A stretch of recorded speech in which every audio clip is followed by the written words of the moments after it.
All right, so Georgia loses game two, 5-2. That is not bad, and you're playing them, so that's interesting. But Georgia loses game two of the doubleheader, 5-4 versus Charleston Southern.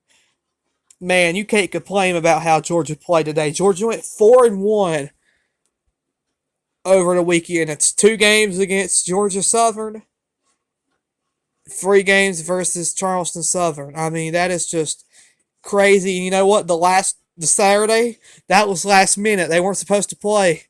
They were supposed to play Friday, Saturday, and Sunday, not Friday and Saturday. Because of the weather tomorrow, they didn't move the game to a doubleheader.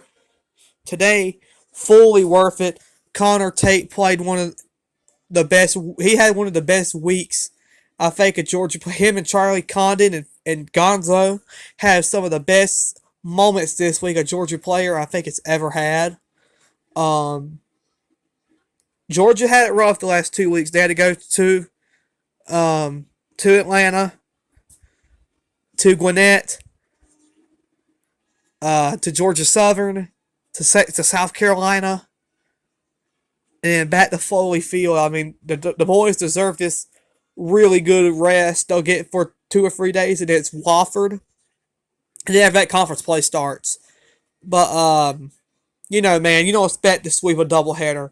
You're just asking, you're asking too much to sweep a doubleheader.